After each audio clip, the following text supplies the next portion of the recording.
오늘 우리가 함께 살펴볼 자료들은 공급망 관리에 대한 새로운 접근법, DDMRP에 관한 건데요. 근데 시작부터 아주 흥미로운 주장이 눈에 띄네요. 자료에 따르면 이걸 도입한 기업들이 재고를 평균 30%에서 50%까지 줄이면서도 오히려 고객 서비스 수준은 99% 이상으로 끌어올렸다고 합니다. 네, 언뜻 들으면 이게 좀 모순처럼 들리죠. 재고를 줄이면 보통 결품이 늘어서 서비스가 나빠져야 하는데 정반대의 결과가 나온 거니까요. 바로 그겁니다. 아니, 이게 어떻게 가능할까요?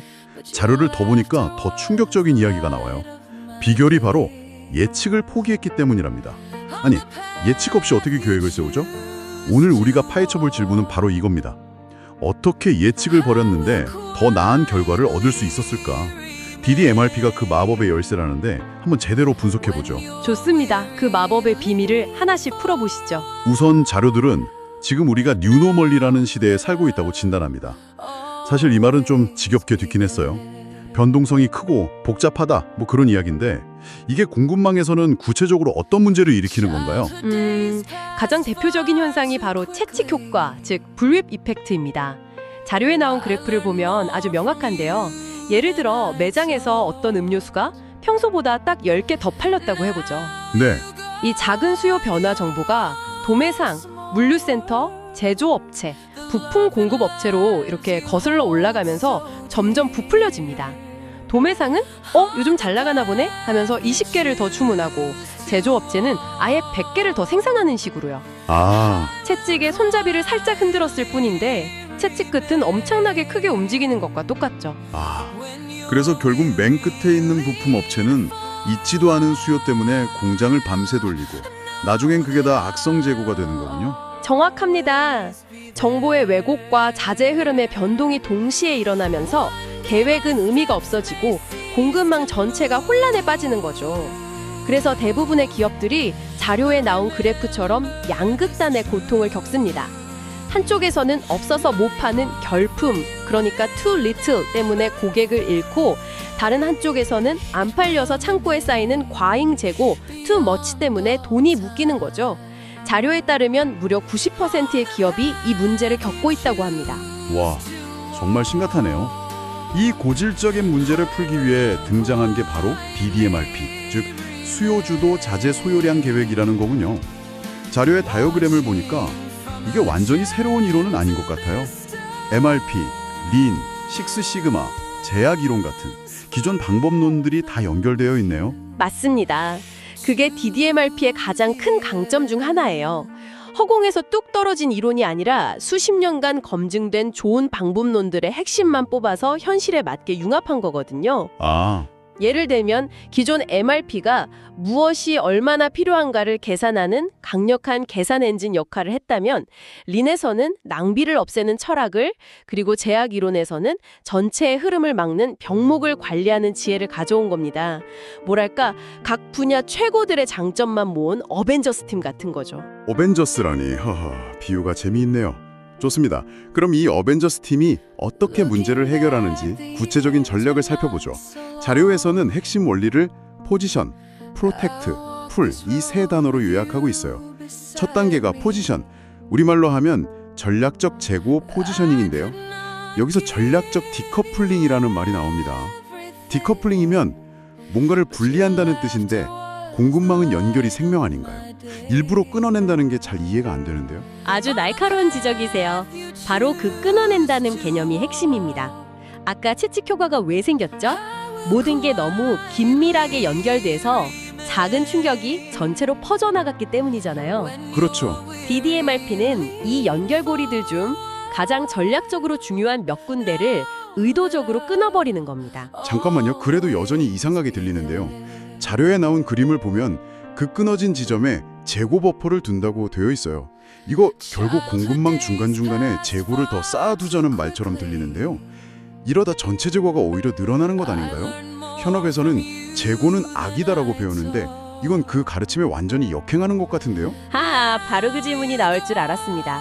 그게 DDMRP를 처음 접하는 분들이 가장 많이 하는 오해입니다. 여기서 중요한 건 모든 재고가 악은 아니라는 거예요. 나쁜 재고와 좋은 재고가 있습니다. 나쁜 재고와 좋은 재고? 나쁜 재고는 방금 말씀하신 것처럼 부정확한 예측 때문에 쌓아둔 재고입니다. 언젠가 팔리겠지 하고 쌓아뒀지만 결국 안 팔려서 돈만 잡아먹는 재고죠. 반면에 DDMRP의 버퍼는 좋은 재고입니다. 명확한 목적을 가지고 있죠. 바로 변동성을 흡수하는 방화벽 역할입니다. 방화벽이요? 네, 산불이 났을 때 불이 더 번지지 않도록 중간에 나무를 다 베어내고 방화선을 만들잖아요. DDMRP의 버퍼가 바로 그 방화선 역할입니다. 고객 쪽에서 갑자기 주문이 폭주해도 그 충격은 첫 번째 버퍼에서 흡수됩니다. 그래서 그 뒤에 있는 공장이나 공급업체는 평소처럼 안정적으로 운영될 수 있죠. 반대로 공급업체 쪽에서 문제가 생겨 부품 공급이 늦어져도 그 충격은 버퍼가 막아주기 때문에 고객에게는 제 시간에 제품을 전달할 수 있고요. 즉, 전체 공급망의 안정적인 흐름을 지키기 위한 전략적 투자. 그게 바로 DDMRP의 버퍼입니다. 아하, 그러니까 불확실성에 대비하기 위한 예측 재고가 아니라 변동성을 차단하기 위한 충격 흡수 장치라는 거군요. 개념은 알겠습니다. 그래도 기존에 쓰던 안전 재고랑 본질적으로 뭐가 다른지는 아직 확 와닿지 않는데요. 좋은 질문입니다. 그 차이가 바로 두 번째 원리인 프로텍트에 담겨 있습니다. 기존의 안전 재고는 그냥 혹시 모르니 이 정도는 쌓아두자는 식의 하나의 덩어리였다면 DDMRP의 버퍼는 자료에서 보시는 것처럼 아주 정교하게 설계된 3중 구조를 가집니다.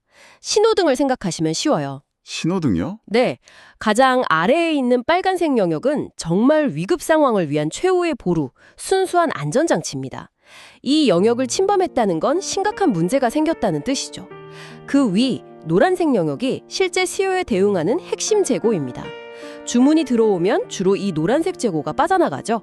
그리고 가장 위, 초록색 영역은 다란 보충 주문을 언제, 얼마나 할지 결정하는 역할을 합니다. 와, 그냥 재고량이 얼마 남았다는 숫자만 보는 것보다 훨씬 직관적이네요. 그런데 자료의 동적 버퍼 슬라이드를 보니까 더 놀라운 게 있어요. 이 삼색 신호등의 전체 크기가 고정된 게 아니라 계속 위아래로 움직이네요. 맞습니다. 그게 DDMRP의 가장 강력한 특징 중 하나인 동적 조정 기능입니다. 이 버퍼는 한 번 설정하고 끝나는 게 아니에요. 시장의 실제 데이터, 예를 들어 일평균 사용량 같은 값의 변화에 따라 버퍼의 전체 크기가 자동으로 커지거나 작아집니다. 그럼 예를 들어서 갑자기 어떤 제품이 SNS에서 유행을 타서 판매량이 급증하면 시스템이 그걸 감지하고 버퍼 크기를 자동으로 늘려서 결품을 막아주는 거군요. 반대로 유행이 끝나서 판매가 줄면 버퍼도 같이 줄여서 불필요한 재고를 안 만들고요. 바로 그겁니다. 시장의 맥박에 맞춰 재고라는 혈액의 양을 실시간으로 조절하는 뭐랄까 살아있는 시스템인 셈이죠. 와, 아까 질문하셨던 재고가 오히려 늘어나는 것 아니냐는 우려가 바로 여기서 해결됩니다. 불필요한 재고는 철저하게 줄이고 꼭 필요한 재고만 최적의 범위 내에서 관리하니까 전체적으로는 재고가 30에서 50%씩 줄어드는 놀라운 결과가 나오는 겁니다. 이제야 이해가 되네요. 재고를 줄이면서 서비스 수준을 높이는 비결 중 하나가 바로 이 스마트한 버퍼에 있었군요. 자, 그럼 마지막 핵심 원리, 풀로 넘어가 보죠. 재고가 줄어들었을 때 보충 주문은 어떻게 생성하는 건가요?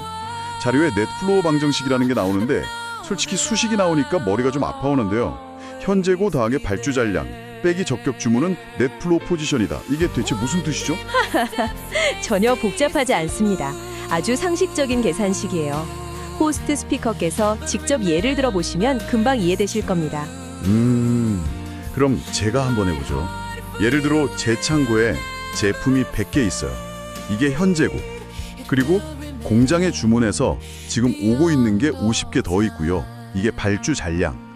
그럼 전 총 150개를 가지고 있는 셈이죠. 네. 그런데 오늘 당장 고객에게 보내줘야 할 확정 주문이 30개 있습니다. 이게 적격 주문. 그럼 150개에서 30개를 빼면 120개.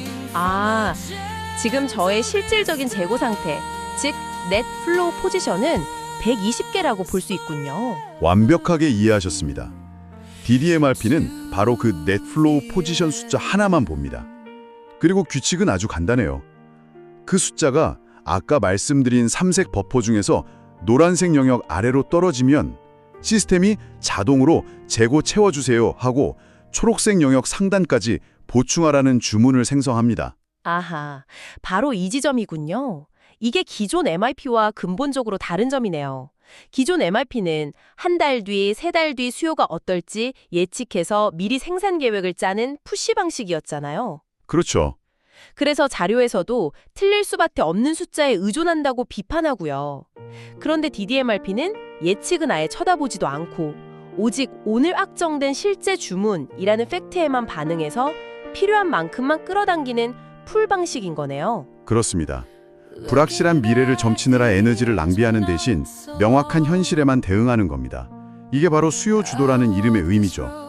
그리고 이렇게 생성된 주문들은 실행 단계에서 아주 직관적으로 관리됩니다. 자료에 나온 것처럼 각 품목의 재고 상태가 방금 설명드린 빨강, 노랑, 초록의 신호등으로 표시되니까요.